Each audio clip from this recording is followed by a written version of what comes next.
3, go. Hi, I'm Michelle with Barkbusters Dog Training. I'm a master trainer. This is Albert, and we're going to talk about some techniques for calming your dog before a procedure that you might need to do. A couple of things you want to do, and again, you can see he's even a little just nervous just being here right now. You can start with some just calming tones you use with the dog. Try to stay away from very high tones. High tones can make a dog very nervous. I like to use low, calming tones like this. Talk to the dog in a low, calming tone. See how he begins to calm himself. You see the tail begin to calm down. Good boy. Good boy. I try not to use words like, it's okay. Those words can make him think it's okay to stay in a very nervous state of mind. I like to just use words like, you're fine. Good boy. Let him know that he's okay. You can begin to use some light massage. Massaging around the spine can be helpful. Begin to relax the dog. Some key things I'm looking for from him that tell me he's beginning to relax.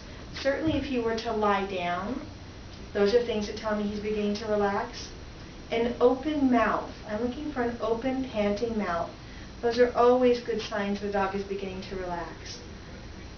Dropping his ears, even dropping his head a little bit, and looking for some relaxation out of him. He's still a little bit nervous. He's starting to calm now. I can feel his muscles relaxing a little bit. He's not quite as stiff as he was. Good boy. Good boy. Yes. You're fine. Yes. These are some things that you can begin to do before you even begin a procedure with your dog. The idea is to start with the right mindset in the dog, especially for a dog that's had a procedure done to it before. You want the dog to remain as calm as possible. And you can see Mr. Albert is a very excitable type of a breed anyway. The Jack Russell's a dog that tends to go to 0 to 60 very quickly. And some of these things can be breed specific.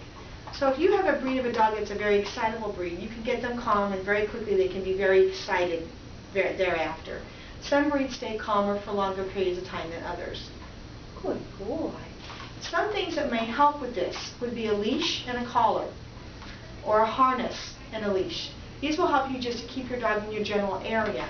Some other things that might help you to keep your dog in your general vicinity, especially if your dog has had the procedure done before and your dog is already going to be nervous just seeing you begin to get the tools out that you might use for the procedure, would be something like this.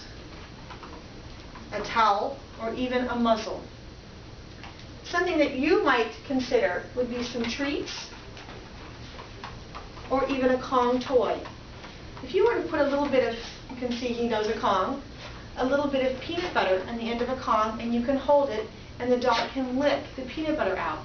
This can sometimes just keep them busy enough that you can get a procedure done.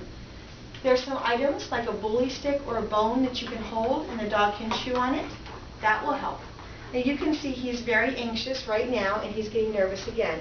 Let me show you a procedure you can do here with a towel that you can help, especially if your dog has longer claws, that will help.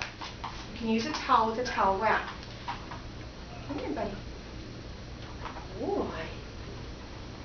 Good boy. Yes, that's a good boy. Wrap him as always a little burrito, I call it. And holding the dog tightly in a towel like this many times will calm them also. This allows you to do what you need to do and see how the dog becomes calmer just in a wrapped towel like this. It creates calmness in the dog. If you can get the feet into the towel, that's even better, and it will keep you from getting clawed by the dog.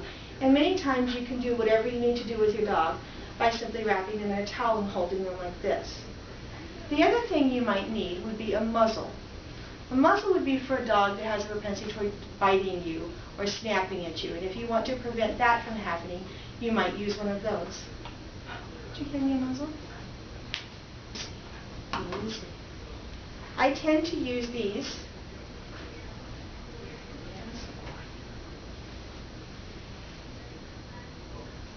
with a little bit of peanut butter or cheese. Put it in the end of it so the dog is not frightened by it. Makes it much more likely it's a little bit easier to get on. You're going to put it over the nose of the dog and buckle it behind the dog's ears.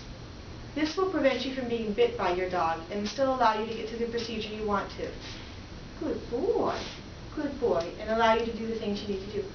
Good boy. Okay. And again, reassure the dog. Good boy. Good boy. You're fine. Good boy. Letting the dog know it's fine during the entire procedure. Once you've finished the procedure, then I recommend that you give a special treat to the dog. This treat should be not something that you regularly give the dog. Make it special. A piece of chicken that you cook and keep in the fridge in little pieces, peanut butter if your dog's not allergic, some special item that you would give to your dog only for that procedure. Then you would give that particular item. In this case, I'm going to use this treat, which he happens to love. This is a fish treat that he particularly enjoys. And after he's done, he gets this one. Good boy. And he would get this after the procedure.